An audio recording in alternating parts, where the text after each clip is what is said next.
Chapter 3. Practice. The wide corridor outside the Amerlin's apartments was as cold as her sitting room had been, and full of drafts. Some were strong enough to ripple one or another of the long, heavy tapestries on the white marble walls. Atop the gilded stand lamps between the bright wall hangings, the flames flickered, nearly blown out.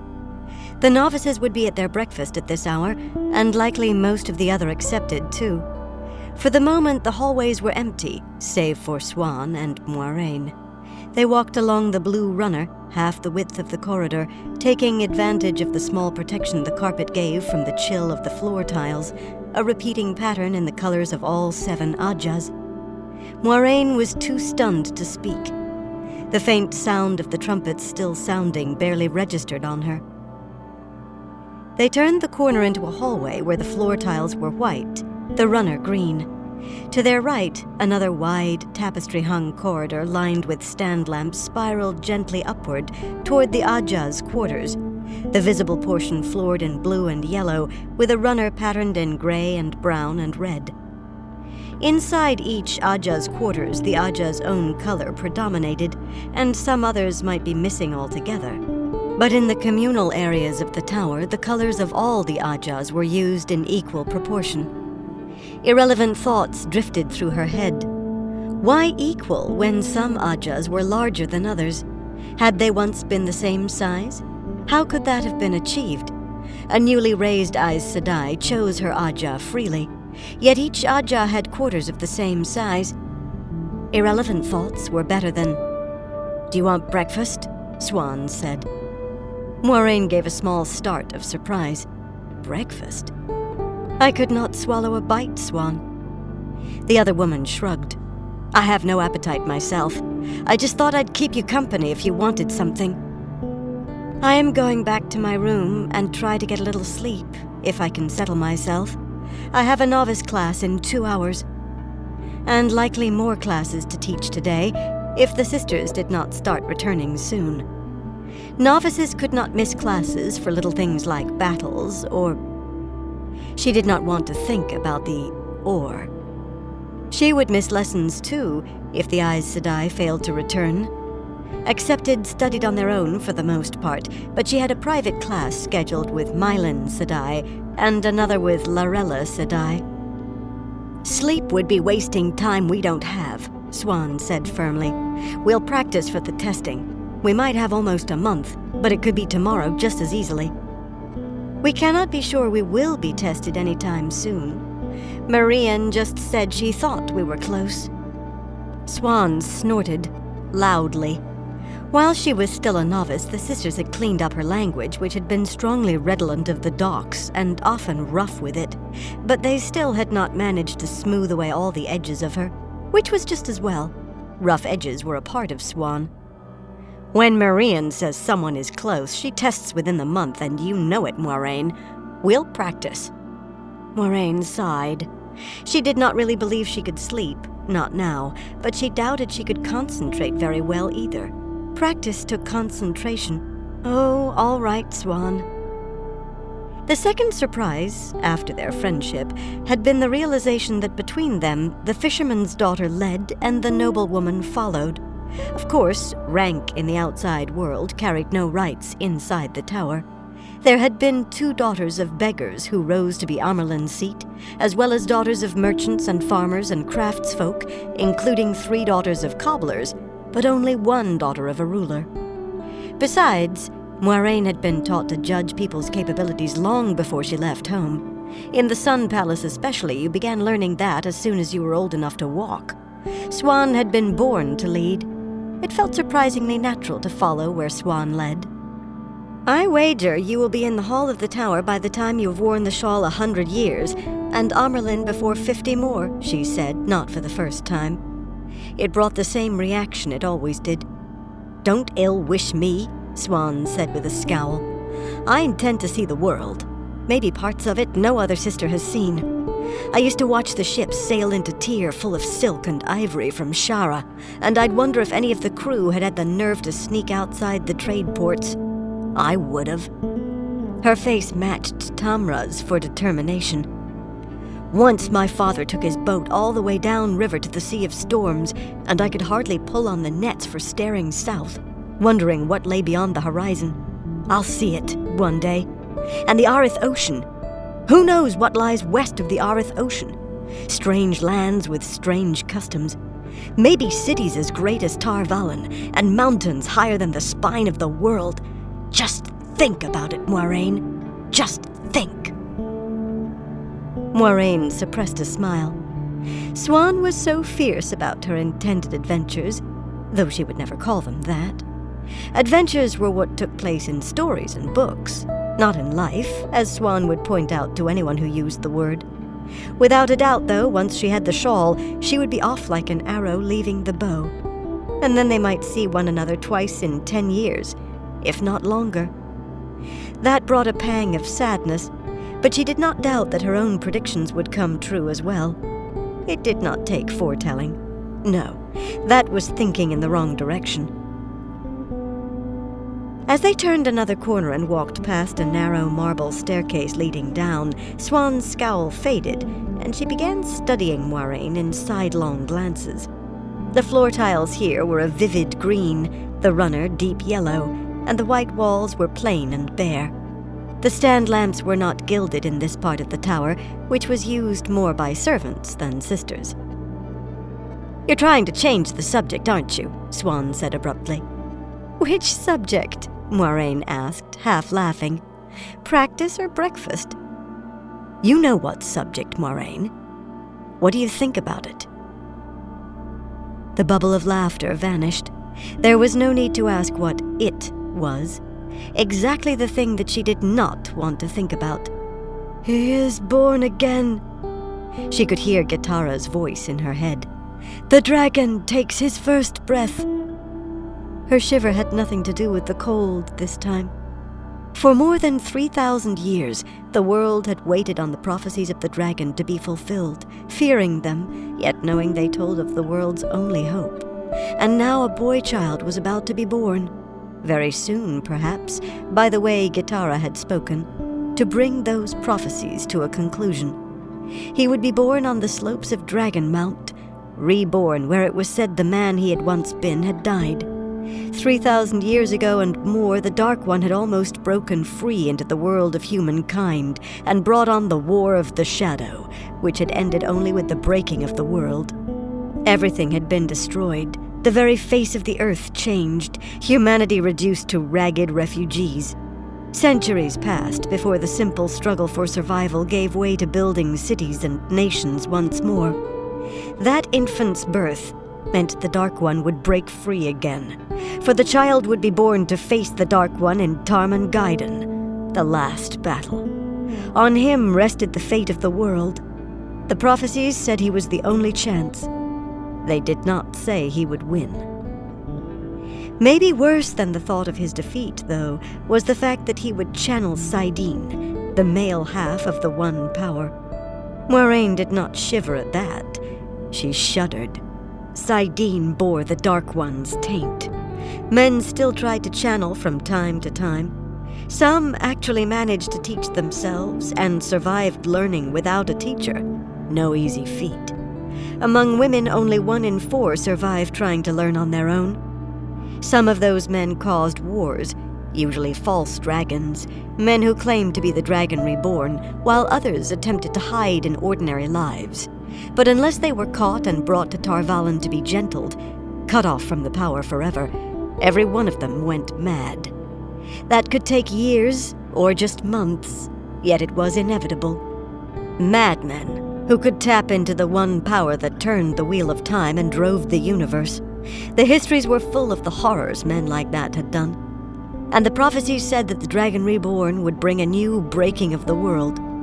Would his victory be any better than a victory by the Dark One? Yes. Yes, it must be.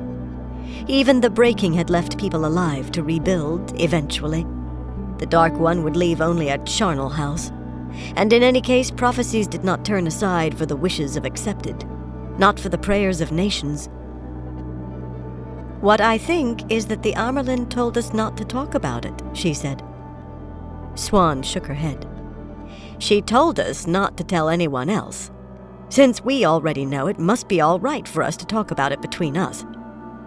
She cut off as a stout serving woman with the white flame of Tarvalin on her breast appeared around a corner just ahead of them. As the round woman walked past, she peered down her long nose at them suspiciously. Perhaps they looked guilty. Male servants often turned a blind eye to what accepted and even novices got up to. Perhaps they wanted no more involvement with Aes Sedai than their jobs entailed. Female servants, on the other hand, kept as close a watch as the sisters themselves. "As long as we're careful," Swan breathed, once the liveried woman was beyond earshot. However certain she was that talking between themselves was all right, she seemed content to say no more until they reached the Accepted's quarters, in the tower's western wing. There, stone-railed galleries in a hollow well surrounded a small garden 3 levels below. The garden was only a handful of evergreen bushes poking through the snow at this time of year. An Accepted who put her feet too far wrong might find herself clearing away that snow with a shovel. The sisters were great believers that physical labor built character. But no one had gotten into that much trouble lately. Resting her hands on the railing, Moiraine peered up at the bright winter morning sky, past the 6 silent rows of galleries above. Her breath made a white mist in front of her face. The trumpets were more audible here than in the hallways, the stink of smoke stronger in the air. There were rooms for over 100 Accepted in this well, and the same in a second well, too. Perhaps the numbers would not have come to mind now except for Gitara's foretelling, yet she had thought about them before. They were etched in her brain as if with acid. Space for above 200 Accepted, but the second well had been shut up since time out of memory for any living Aes Sedai, and barely more than 60 of these rooms were occupied.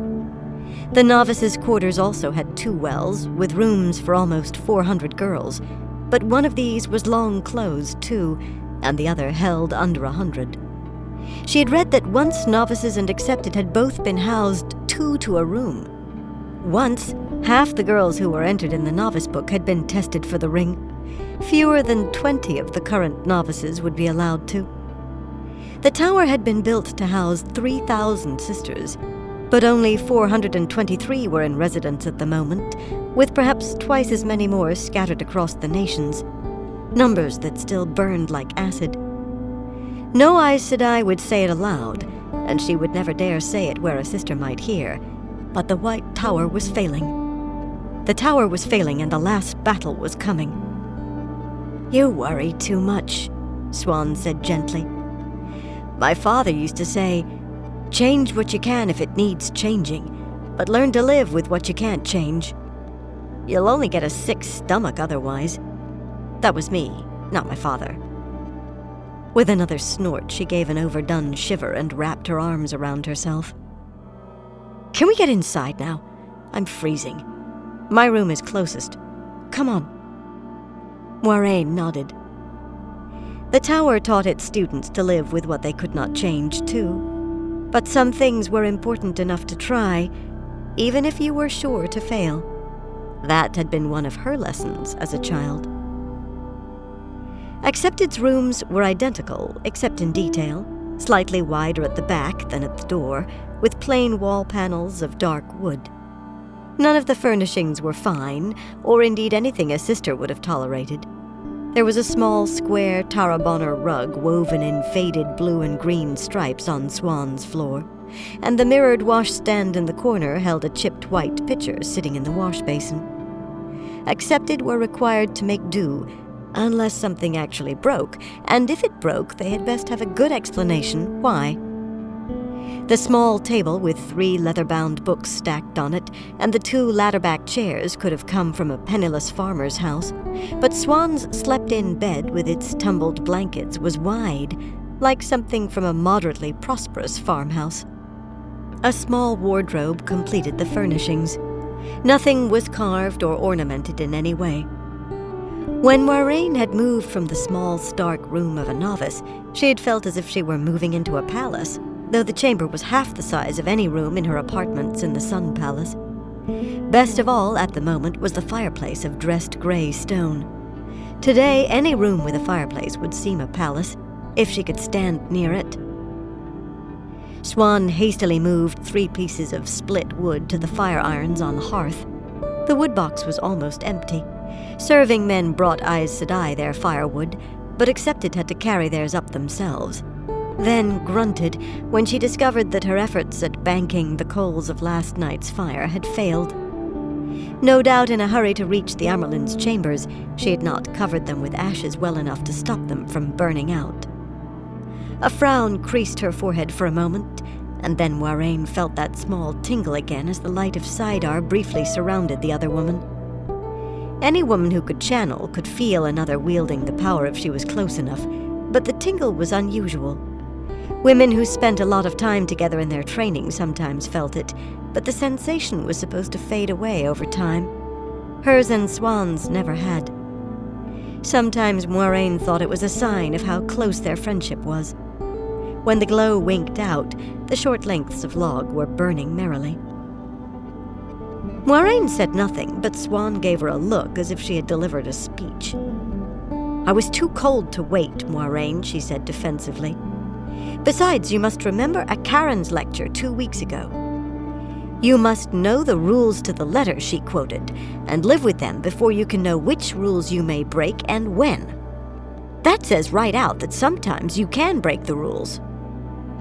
A Karen, a slender brown with quick eyes to catch who was not following her, had been lecturing about being Aes Sedai, not Accepted. But Moiraine held her tongue. Swan had not needed the lecture to think about breaking rules.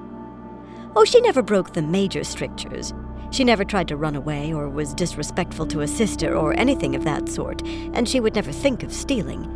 But she had had a liking for pranks from the start.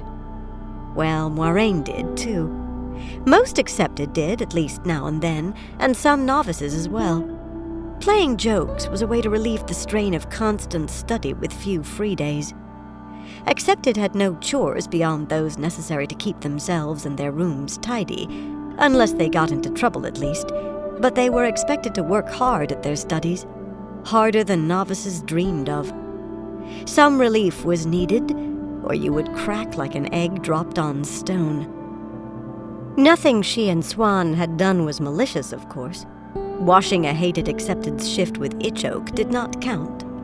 Elida had made their first year as novices a misery, setting standards for them that no one could have met, yet insisting they be met. The second year after she gained the shawl had been worse until she left the tower. Most of their pranks had been much more benign, though even the most innocent could bring swift punishment, especially if the target was an Aes Sedai. Their major triumph had been filling the largest fountain in the water garden with fat green trout one night the previous summer.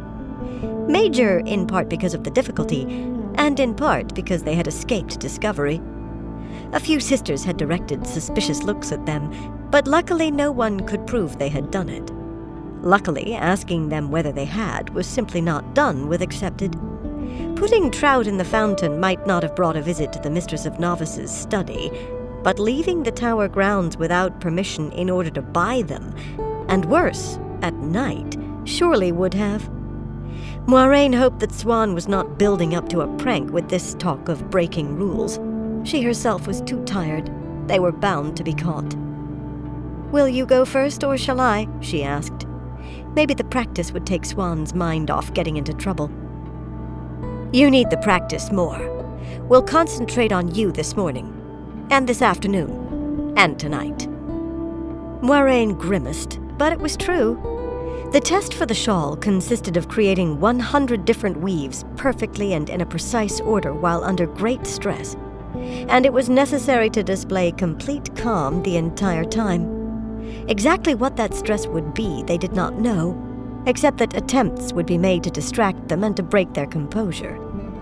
For practice, they provided the distractions for each other, and Swan was very good at throwing her off at the worst moment or provoking her temper. Too much temper and you could not hold on to Saidar at all. Even after her 6 years of work at it, her channeling required at least a degree of calm. Swan could seldom be unsettled, and her temper was held with an iron grip. Embracing the true source, Moiraine let Saidar fill her. Not as much of it as she could hold, but enough for practicing. Channeling was tiring work, and the more of the power you channeled, the worse. Even that tiny amount spread through her, filling her with joy and life, with exaltation. The wonder of it was near to torment. When she had first embraced Saidar, she had not known whether to weep or laugh. She immediately felt the urge to draw more and forced the desire down. All of her senses were clearer, sharper with the power in her. She thought she could almost hear Swan's heart beating. She could feel the currents of air moving against her face and hands, and the colors banding her friend's dress were more vivid, the white of the wool whiter. She could make out tiny cracks in the wall panels that she could not have seen without putting her nose against the wall, lacking the power that suffused her totally. It was exhilarating. She felt more alive. Part of her wished she could hold Saidar every waking moment, but that was strictly prohibited. That desire could lead to drawing more and more, until eventually you drew more than you could handle, and that either killed you, or else burned the ability to channel out of you. Losing this bliss would be much worse than death. Swan took one of the chairs, and the glow enveloped her. Moiraine could not see the light around herself, of course. Weaving a ward against eavesdropping around the inside of the room, flat against walls and floor and ceiling, Swan tied it off so she did not have to maintain it. Holding 2 weaves at once was more than twice as taxing as 1, 3 more than twice as wearing as 2. Beyond that, difficult no longer sufficed as a description, though it could be done. She motioned for Moiraine to turn her back. With a frown for the ward, Moiraine complied. It would be easy to avoid distraction if she could see the weaves Swan was preparing for her. But why ward against eavesdropping? Someone with an ear pressed to the door would hear nothing if she screamed at the top of her lungs. Surely Swan would not do anything to make her scream. No, it had to be the first part of trying to unsettle her, by making her wonder over it. She felt Swan handling flows, earth and air, then fire, water, and spirit, then earth and spirit, always changing. Without looking, there was no way to tell whether the other woman was creating a weave or just trying another diversion. Taking a deep breath, she concentrated on utter calm. Most of the weaves in the test were extremely complex and had been designed solely for the test. Oddly, none required any gestures, which a good many weaves did. The motion was not really part of the weave, except that if you did not make it, the weave did not work. Supposedly, the gestures set certain pathways in your mind. The lack of gestures made it seem possible that you might lack the use of your hands during at least part of the test, and that sounded ominous. Another oddity was that none of those incredibly intricate weaves actually did anything, and even done incorrectly, they would not produce anything dangerous. Not too dangerous, anyway. That was a very real possibility with a number of weaves. Some of the simplest could prove disastrous, done just a little off. Women had died in the testing, but obviously not from bungling a weave. Still, a mistake with the first could yield a deafening thunderclap. She channeled very thin flows of air, weaving them just so. This was a fairly simple weave, but you could not force Saidar no matter how small the threads. The power was like a vast river, flowing inexorably onward. Try to force it, and you would be swept away like a twig on the river Aranin. You had to use its overwhelming strength to guide it as you wanted. In any case, size was not specified, and small was less work. And the noise would be smaller if Swan managed to... Moiraine, do you think the Reds will be able to make themselves leave him alone? Moiraine gave a jerk, even before the weave she was making produced a boom like a kettle drum. Any sister was expected to deal with a man who could channel if she encountered one, but Reds concentrated on hunting them down. Swan meant the boy child. That explained the ward, and maybe the talk of breaking rules. Maybe Swan was not so sure as she pretended that Tamra would not care if they discussed the child between themselves. Moiraine glared over her shoulder. "Don't stop," Swan said calmly. She was still channeling, but not doing anything beyond handling the flows. "You really do need practice if you fumbled that one." "Well, do you? About the reds?" This time, the weave produced a silver-blue disc the size of a small coin that dropped into Moiraine's outstretched hand. The shape was not specified either, another oddity, but discs and balls were easiest. Woven of air yet hard as steel, it felt slightly cold. She released the weave, and the coin vanished, leaving only a residue of the power that would soon fade away as well. The next weave was one of the complex and useless sort, requiring all of the 5 powers, but Moiraine answered as she wove it. She could talk and channel at the same time, after all. Air and fire so, and earth thus, spirit, then air once more. She wove without stopping. For some reason you could not hold these weaves only partly done for very long, or they collapsed into something else entirely. Spirit again, then fire and earth together. They will have 20 years to learn how, or nearly so at worst. At best, they will have longer. Girls sometimes, if rarely, began channeling as young as 12 or 13 if they were born with the spark. But even with the spark, boys never did before 18 or 19 unless they tried to learn how. And in some men, the spark did not come out until they were as old as 30. Air again, then spirit and water, all placed precisely. Besides, he will be the dragon reborn. Even the Reds will have to see that he cannot be gentled until after he fights the last battle. A grim fate, to save the world if he could, then for reward be cut off from this wonder. Prophecy was not known for mercy any more than for yielding to prayers. Earth again, then fire, then more air. The thing was beginning to look like the most hopeless knot in the world. Will that be enough? I've heard some Reds don't try all that hard to take those poor men alive. She'd heard that too, but it was only a rumor, and a violation of Tower law. A sister could be birched for it, and likely exiled to a secluded farm to think on her crime for a time. It should be counted as murder, but given what those men would do unrestrained, she could almost see why it was not. More spirit laid down, and earth threaded through. Invisible fingers seemed to run up her sides to her armpits. She was ticklish, as Swan knew well, but the other woman would need to do better than that. She barely flinched. As someone told me not long ago, learn to live with what you cannot change, she said wryly. The wheel of time weaves as the wheel wills, and Ajas do what they do. Move air and fire like so, followed by water, earth, and spirit, then all 5 at once. Light, what a ghastly tangle, and not done yet. What I think, Swan began, and the door banged open, letting in a surge of freezing air that swept away all the warmth of the fire. With Saidar filling her awareness heightened, Moiraine felt suddenly covered with a coat of ice from head to toe. The door also let in Mirel Berengari, an accepted from Altara who had earned the ring in the same year as they. Olive-skinned and beautiful and almost as tall as Swan, Mirel was gregarious and also mercurial, with a boisterous sense of humor and a temper even worse than Moiraine's when she let it go. The two of them had begun with heated words as novices that got them both switched, and had somehow found themselves friends. Oh, not so close as Swan and she, but still friends. The only reason she did not snap at the other accepted for walking in without knocking. Not that they would have heard if she had pounded with the wards set. Not that that mattered. There was the principle of the thing.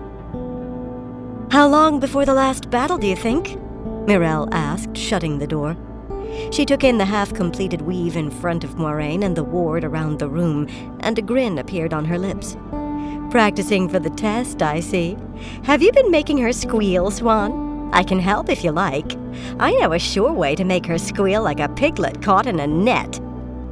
Moiraine hurriedly let the weave dissipate before it could collapse, and exchanged confused looks with Swan. How could Mirel know? I did not squeal like... in the way you said," she said primly, playing for time. Most Accepted's pranks were aimed at other Accepted, and Mirelle's numbers almost matched hers and Swan's. That particular one had involved ice in the depths of summer heat, when even shade felt like an oven, but she had not sounded anything like a piglet. "What do you mean, Mirelle?" Swan asked cautiously. "Why, the Aiel, of course. What else could I mean?" Moiraine exchanged another look with Swan, of chagrin this time. A number of sisters claimed that various passages in the prophecies of the dragon referred to the Aiel. Of course, just as many said they did not. At the beginning of the war, there had been rather animated discussions about the matter. They would have been called shouting arguments if the women involved had not been Aes Sedai. But with what they knew now, all of that had slipped right out of Moiraine's head, and plainly out of Swan's as well. Keeping their knowledge hidden was going to take constant vigilance. "The pair of you have a secret, don't you?" Mirelle said. "I don't know anybody for having secrets like you two. Well, don't think I'll ask, because I won't." By her expression, she was dying to ask. "It isn't ours to tell," Swan replied, and Moiraine's eyebrows climbed before she could control her face. What was Swan up to? Was she trying to play Desdemar? Moiraine had tried to teach her how the game of houses worked. In Cairhien, even servants and farmers knew how to maneuver for advantage and deflect others from their own plans and secrets. In Cairhien, nobles and commoners alike lived by Desdemar, more so than anywhere else, and the game was played everywhere, even in lands where everyone denied it. For all Moiraine's efforts, though, Swan had never shown much facility. She was just too straightforward. "But you can help me with Moiraine," the woman went on, even more surprisingly. Their practice was always just the two of them. "She knows my tricks too well by now." Laughing, Mirelle rubbed her hands together gleefully and took the second chair, the light of the power springing up around her. Grimly, Moiraine turned her back again and took up the second weave, but Swan said, "From the beginning, Moiraine. You know better. You have to have the order fixed in your head so firmly that nothing can make you fumble it." With a small sigh, Moiraine produced the silver-blue coin of air once more, then moved on. Swan was right, in a way, about her knowing Swan's tricks. Swan liked to use tickles at the worst possible moment, sudden pokes in unpleasant places, embarrassing caresses, and startling noises right beside her ear. That, and saying the most shocking things she could think of, and she had a vivid imagination even after the sisters' work with her language. Knowing the other woman's tricks did not make it any easier to hold on to complete composure, though. She had to start over twice because of Swan. Mirelle was worse. She liked ice. Ice was easy to make, a matter of using water and fire to draw it out of the air. But Moiraine would like to see how Mirelle managed to make it materialize inside her dress, in the worst places. Mirelle also channeled flows to make sly pinches and sharp flicks, as if Moiraine had been snapped with a switch, and sometimes a solid blow across her bottom like the fall of a strap. They were real pinches and real blows. The bruises they left were real, too. Once, Mirelle lifted her a foot off the ground with ropes of air. She was certain it was her. Swan had never done anything like this, and slowly rotated her head down and feet pointed toward the ceiling so her skirts fell down over her head. Heart pounding and close to frantic, she pushed her skirts up from in front of her face with her hands. It was not modesty. She had to keep weaving. You could hold a weave without seeing it, but you could not weave. And if this particular bundle of the 5 powers collapsed, it would give her a painful shock, as though she had scuffled her feet across a carpet and then touched a piece of iron, only 3 times as bad, and felt all over. She managed to complete that one successfully, but all in all, Mirelle broke her concentration 4 times. She felt a growing irritation over that, but with herself, not Mirelle. One thing every Accepted agreed on was that whatever the sisters did to you in the test would be worse than anything your friends could think of. And if they were your friends, they would do the worst they could think of, short of actual harm, to help you prepare. Light, if Mirelle and Swan could make her fail 6 times in so short a time, what hope did she have in the actual test? But she kept on with unbending determination. She would pass, and on her first try, she would. She was making that second weave yet again when the door opened once more, and she let the flows vanish, reluctantly let go of Saidar altogether. There was always a reluctance to let go. Life seemed to drain away along with the power. The world became drab. But she would not have had time to finish in any case before her novice class. Accepted were not allowed clocks, which were too expensive for most to afford in any event, and the gongs that sounded the hour were not always audible inside the tower, so it was best if you developed a keen sense of time. Accepted were no more permitted to be late than novices were. The woman who stood holding the door open was not a friend. Taller than Swan, Tarna Fair was from the north of Altara, close to Andor, but her pale yellow hair was not her only difference from Mirel. Accepted were not allowed to be arrogant, yet one look into those cold blue eyes told you that she was. She possessed no sense of humor either, and as far as anyone knew, she had never played a joke on anyone. Tarna had gained the ring a year before Swan and Moiraine, after 9 years as a novice, and she had had few friends as a novice and few now. She did not seem to notice the lack. A very different woman from Mirel. "I should have expected to find you two together," she said coolly. There never seemed to be any heat in her. "I can't understand why you don't just move into the same room. Are you joining Swan's coterie now, Mirel?" All said matter-of-factly, yet Mirel's eyes began to flash. The glow had vanished from Swan, but Mirel still held the power. Moiraine hoped she was not rash enough to use it. "Go away, Tarna," Swan said with a quick dismissive gesture. "We're busy, and close the door." Tarna did not move. "I have to hurry to make my novice class," Moiraine said to Swan. Tarna she ignored. "They are just learning how to make a ball of fire, and if I am not there, one of them is sure to try it anyway." Novices were forbidden to channel or even embrace the source without a sister or one of the accepted looking over their shoulders, but they did anyway, given half a chance. New girls never really believed the dangers involved, while the older were always sure they knew how to avoid those dangers. "The novices have been given a free day," Tarna said, "so no classes today." Being dismissed and ignored did not disconcert her a bit. Nothing did. No doubt Tarna would pass for the shawl on her first try with ease. "The accepted are summoned to the Oval Lecture Hall. The Amerlin is going to address us. One other thing you should know. Gitara Moroso died just a few hours ago." The light surrounding Mirel winked out. "So that's the secret you were keeping," she exclaimed. Her eyes flashed hotter than they had for Tarna. "I told you it wasn't ours to share," Swan replied. An Aes Sedai answer, if ever there was one. It was enough to make Mirel nod agreement, however reluctantly, and that nod was reluctant. Her eyes did not lose their heat. Moiraine expected that she and Swan might soon have surprising encounters with ice.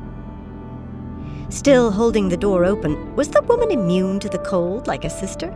Tarna studied Moiraine and then Swan. "That's right. You two would have been in attendance. What happened? All the rest of us have heard is that she died." "I was handing her a cup of tea when she gasped and fell dead in my arms," Moiraine replied. And that was an even better Aes Sedai answer than Swan's. Every word true while avoiding the whole truth. To her surprise, an expression of sadness crossed Tarna's face. It was fleeting, but it had been there. Tarna never showed emotion. She was carved from stone. "Gitara Sedai was a great woman," she murmured. "She will be badly missed." "Why is the Amerlin going to speak to us?" Moiraine asked. Plainly, Gitara's death had already been announced, and by custom her funeral would be tomorrow, so there was no need to announce that. Surely Tamra did not mean to tell the accepted about the foretelling. "I don't know," Tarna replied, all coolness once more. "But I shouldn't have stood here talking. Everyone else was told to leave breakfast immediately. If we run, we can just make it before the Amerlin arrives." Accepted were required to maintain a certain amount of dignity, preparation for the day they reached the shawl. They certainly were never supposed to run unless ordered to. But run they did, Tarna as hard as the rest of them, hiking their skirts to their knees and ignoring the startled looks of liveried servants in the corridors. Aes Sedai did not keep the Amerlin seat waiting. Accepted never even thought of it. The oval lecture hall, with its wide scrollwork crown running beneath a gently domed ceiling painted with sky and white clouds, was seldom used. Moiraine and the others were the last of the accepted to arrive, yet the rows of polished wooden benches were less than a quarter filled. The babble of voices, accepted offering suggestions of why the Amerlin would address them, seemed to emphasize how few they were compared to what the chamber had been built to hold. Moiraine put dwindling numbers firmly out of her head. Maybe if the sisters... No, she would not brood. Thankfully, the dais at the front of the hall was still empty. She and Swan found places at the back of the crowd, and Tarna sat beside them, but clearly not with them. The woman wore aloofness like a cloak. Myrelle, still in a huff over not being told about Gitara, stalked around to the other end of the row. Half the women in the room seemed to be talking, all on top of one another. It was nearly impossible to make out what anyone in particular was saying, and the little Moiraine did hear was utter nonsense. All of them to be tested for the shawl? Immediately? Eledrin must have brain fever to be spouting such drivel. Well, she was excitable. Brendas was even worse. Normally sensible, she was claiming they were all to be sent home, because Gitara had foretold the end of the White Tower, or maybe of the world, before she died. Likely by noon there would be a dozen tales about Gitara having a foretelling, if there were not more than that already. Rumors grew in the Accepted's quarters like roses in a hothouse. But Moiraine still did not like hearing one. To keep their secret, she was going to have to spin the truth like a top, at least for the next few days. She hoped she was up to it. "Does anybody know anything?" Swan asked the Accepted next to her, a slim, very dark woman with straight black hair hanging to her waist and a scattering of black tattoos on her hands. "Or is it all just wind?" Zamaila regarded her soberly for a moment before saying, "Wind, I think." Zamaila always took her time. For that matter, she was always sober and thoughtful. Very likely she would choose brown when she was raised. Or perhaps white. She was a rarity in the tower, one of the sea folk, the Atha Anmier. There were only 4 sea folk Aes Sedai, all browns, and 2 of them were almost as old as Gitara had been. Atha Anmier girls never came to the tower unless they manifested the spark or managed to begin learning on their own. In either case, a delegation of sea folk delivered the girl, then left as soon as they could. The Atha Anmier disliked being very long away from salt water, and the nearest sea to Tarvalon lay 400 leagues to the south. Zamaila, though, seemed to want to forget her origins. At least, she would never talk about the sea folk unless pressed by an Aes Sedai. And she was diligent, intently focused on earning the shawl from her first day, so Moiraine had heard, though she was not quick to learn. Not slower than most, just not quick. She had been accepted for 8 years now, and 10 years a novice before that, and Moiraine had seen her fumble a weave time after time before suddenly setting it so perfectly that she wondered why she had failed before. But then, everyone progressed at her own pace, and the tower never pushed harder than you could go. A tall Accepted on the row in front of them, Aisling Noon, twisted around. She was almost bouncing on the bench with excitement. "It's the foretelling, I say. Gitara had a foretelling before she died, and the Amerlin is going to tell us what it was. You 2 had the duty this morning, didn't you? You were with her when she died. What did she say?" Swan stiffened, and Moiraine opened her mouth to lie, but Tarna saved her. "Moiraine told me Gitara didn't have a foretelling, Aisling. We'll find out what the Amerlin wants to tell us when she arrives." Her voice was cool, as always, but not cutting. Aisling blushed furiously anyway. She was another rarity for the tower, one of the Tuatha'an, the Tinkers. The Tuatha'an lived in garishly painted wagons, traveling from village to village, and like the sea folk, they wanted no self-taught wilders among them. If a band discovered the spark coming out in one of their girls, they turned their train of wagons and headed for Tar Valon as fast as their horses could move. Varen, a stout brown who was even shorter than Moiraine, said that Tinker girls never tried to find their way to channeling on their own, that they did not want to channel or become Aes Sedai. It must be so, since Varen had said it, yet Aisling applied herself with just as much determination as Zamila, and with more success. She had earned the ring in 5 years, in the same year as Moiraine and Swan, and Moiraine thought she might test for the shawl in another year, perhaps less. One of the doors at the back of the dais opened, and Tamra glided out, still in the blue dress she had worn the night before, the Amarlin's stole draped around her neck. Moiraine was one of the first to see her, the first to rise, but in moments everyone was on her feet and silent. It seemed strange to see the Amarlin by herself. Always, when Tamra was seen in the corridors, she was accompanied by at least a few Aes Sedai, whether ordinary sisters presenting petitions or sitters in the hall of the tower discussing some matter that was before the hall. She looked weary to Moiraine.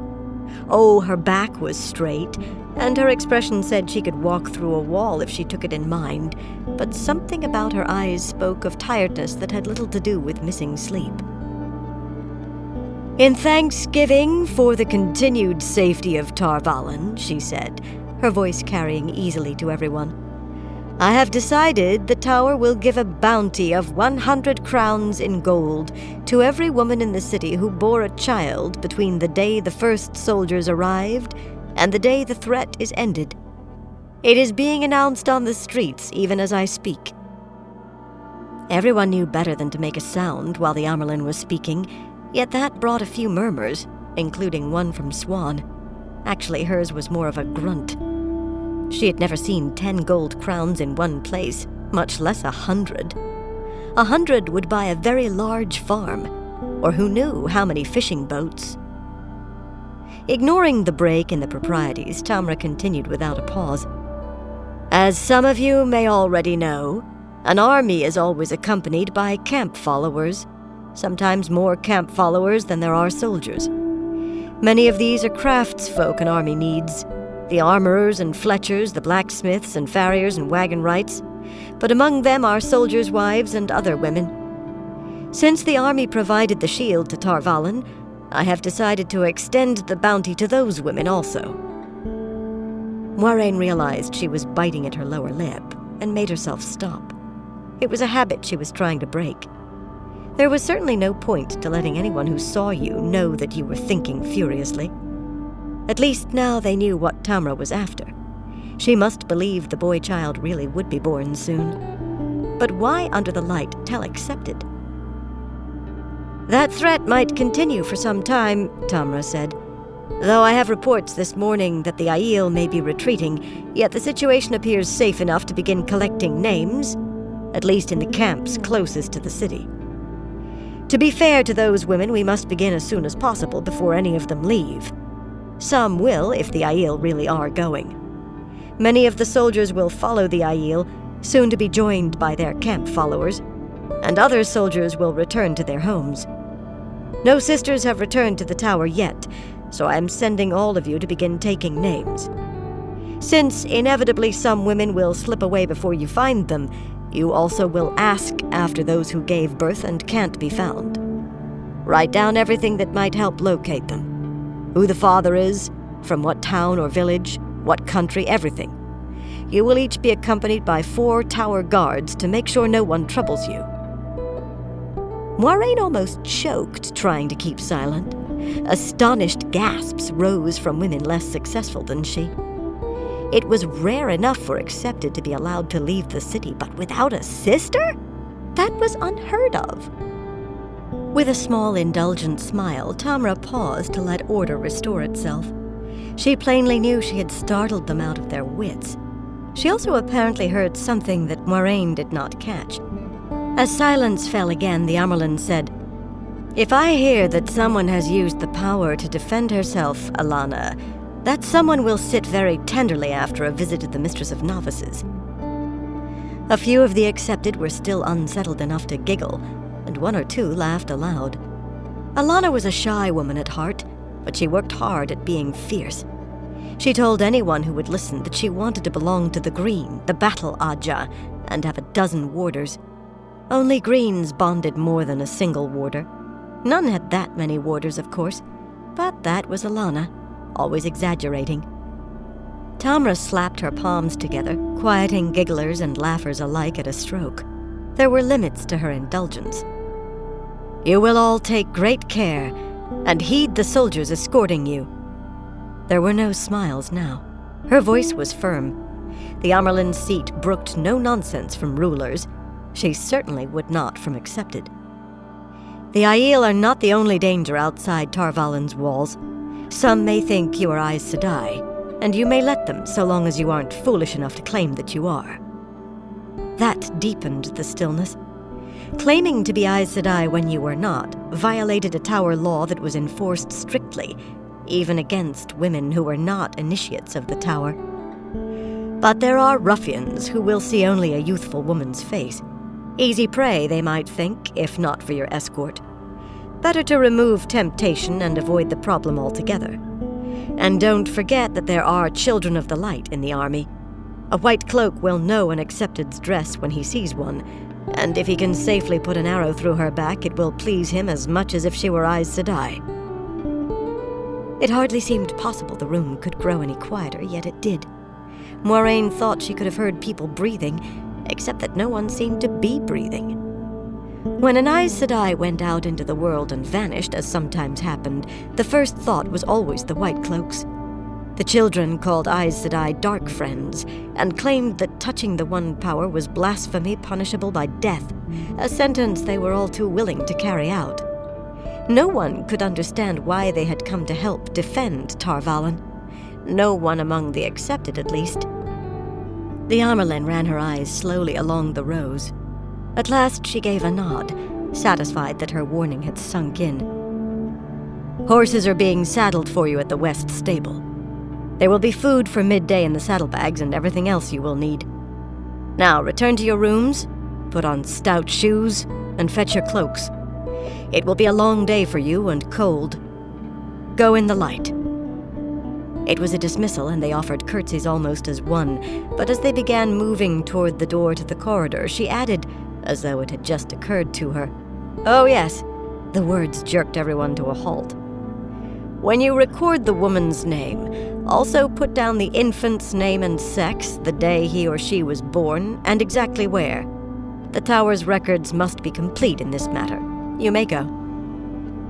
Just as though what she had left till last was not the most important thing. That was how Aes Sedai hid things in plain sight. Some said Aes Sedai had invented the game of houses. Moiraine could not help exchanging excited glances with Swan. Swan absolutely hated anything that smacked of clerical work, but she wore a wide grin. They were going to help find the dragon Reborn. Just his name, of course, and his mother's name, but it was as near to an adventure as accepted could dare to hope for.